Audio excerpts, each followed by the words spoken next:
Hey guys, Rat here with another video for you for Rat Lord of the Dead. You guys have noticed most of our content has been aimed towards beginner and intermediate players, focusing on builds and interactions that are going to help them on the lower difficulties. But this one's a little bit different. If you've been following the videos, you'll recognize our curse-based stress composition. It's just a Black Widow, great utility on her armor resistance debuff, great utility on her clearing of wards, obviously the regeneration and such. We've got a mummy that curses things and removes buffs and has a big stress blast. And then we got the Wraith. We know all about these units, right? But the one that we're interested in today is the Shade. So the Shade has the Void Claw ability, and if you played any kind of stress-based composition, you know how good this is. But you may not know about the interaction between the Claw and Finger of Death. So we're going to let this play out a little bit and get around to the Wraith's turn. Just throw this out there. Just ult him. Alright, so now you get around to the Shade's turn. So you got your Finger of Death, you got 100 mana, you got no Wrath. You pick the, most dangerous enemy, and I guess we'll call it the Bard. You hit him with the Finger of Death. She loses half her health and half of her sanity. And well, now we can just kill her. Right. Okay. So that was easy. So we're going to let this play out again and see what happens when we get around to the Mummy.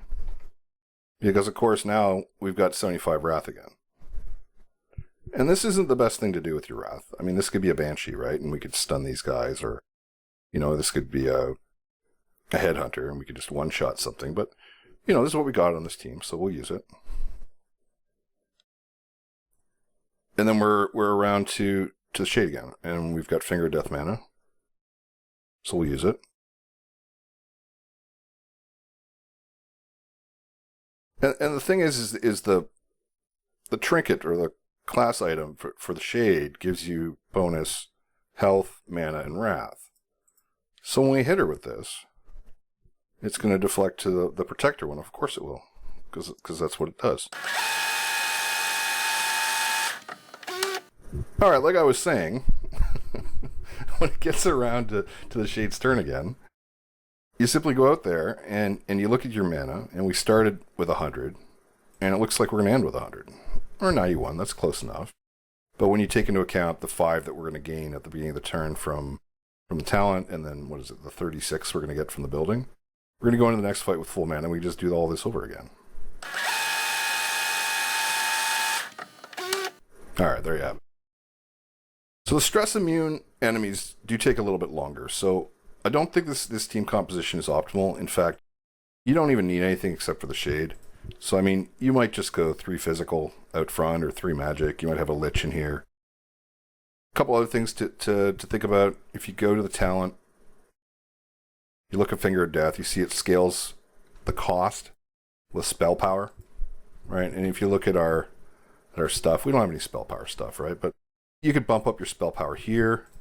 You could have a second Shade in the formation using the mana gain plus spell power ability. You could have a Vampire, stab herself, get yourself more mana. There's lots of things you could do with this interaction between the Shade and Finger of Death. I don't think it's going to last much longer. I think, at least for hallway fights, I'm not sure about boss fights, but at least for hallway fights, this is way too strong. We've been pretty good about predicting the next nerf. First it was the Lich, and then it was the Unfrozen and the Zombie, and I think the next one to go is going to be the Shade. You could either nerf the Trinket so it doesn't restore mana, so you couldn't spam it as much, or you could just do something with Finger of Death where maybe it doesn't do sanity, it only does health. There's lots of things you could do to make it so that this wasn't quite as abusive. But as it stands right now, hallway fights are trivialized, and there's a few boss fights that are pretty simple too. Guys, I hope you liked the video. Make sure you don't forget to like and subscribe.